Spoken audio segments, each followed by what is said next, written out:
Well, joining us now is Dr. Vishnu Prasad of the Congress, Member of Parliament. Sir, thanks very much for speaking to us. How do you see this whole thing playing out in Parliament? Who is to be held responsible for it? LOP can't speak, the Prime Minister can't speak. Who should be held responsible? Should there be collective responsibility for this? Sir, good evening.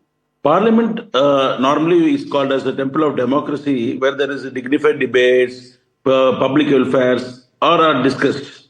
But unfortunately, in this parliament has become the puppet in the hands of Modi. The speaker, who is supposed to be the custodian of all of us, should be unbiased.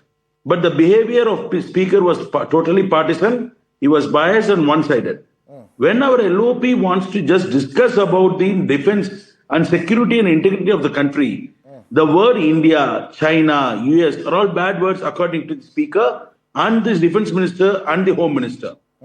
The moment he was referring to the book, they stopped him.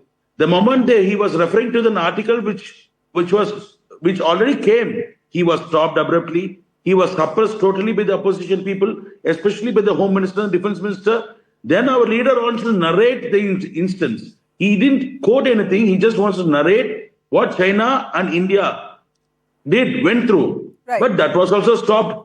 People, they don't want this government. So we get your point, Dr. Vishnu Prasad, that the LOP was not allowed to speak. Today, you were in the parliament, so was I, and there was also a meeting with the speaker. In fact, several MPs went to meet him. Can you tell us what really happened? Is there any assurance that has been given by the speaker to the protesting MPs? See, actually what happened, when our leader was stopped, we kept quiet. We have to give 8 MPs being suspended. But today, the Nishikant Dubey, who is opposition MP, the ruling BJP MP, who showed 4 to 5 books, displaying the leaders' pictures. And also he was taking the names. So this is against the rule of 349(1), which they quoted yesterday. So we went and addressed this to the speaker, who is the custodian, because the chairperson was enjoying. The chairperson who was sitting there, he was, sorry, 1 minute. Yeah. The chairperson who was sitting there, he was enjoying it. The mic was on. There was no mute for him. They allowed for almost 10 minutes. Okay. Then abruptly, they stopped the house. Then we went and addressed our problem. See, this is being totally unfair. Injustice is done. So we want this to be rectified. Course correction has to be done. So we appealed. All of us went and appealed to the speaker. Then speaker calmly said that, okay, we'll examine.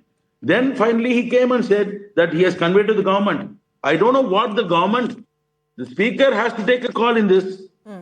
No, what do you believe is going to be now the way forward? Do you see this being the dominant feature? Tomorrow we believe that, according to sources, the Prime Minister will now make his speech in the Rajya Sabha. What do you believe is going to happen for the rest of the session? Is this face-off, which started off with quoting of General Narvane's book, excerpts from his book, going to dominate the rest of the budget session?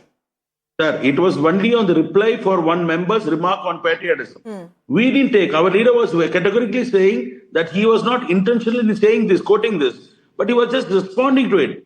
What is going to happen tomorrow or in the future entirely depends on the government and the speaker. We are very clear. We want justice. The speaker has to be unbiased and he has to be neutral. Why one rule for them and another rule for us? But Mr. Prasad, my question to you is, the country is also hoping to understand how the trade deal worked out. What are the ramifications going to be for the agricultural sector? There's so much business at stake here. It's a budget session, probably the most important session of the parliament.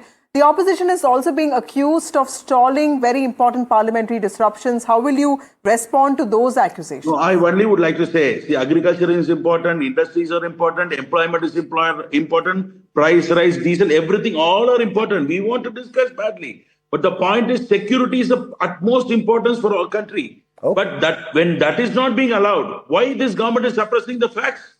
Then is that something really happened very badly and drastically that is going to affect our future?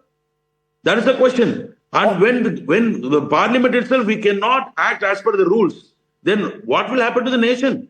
All right. Is this democracy or a king or a Hitler rule? All right. You seem to be bracing for a long-drawn confrontation on this issue. Is it about scoring political points? Is it about rules being used to muzzle the voice of the opposition? Several questions that have been raised in this entire confrontation on both sides. But thanks very much, Dr. Vishnu Prasad, for joining us here on the Southern View this evening.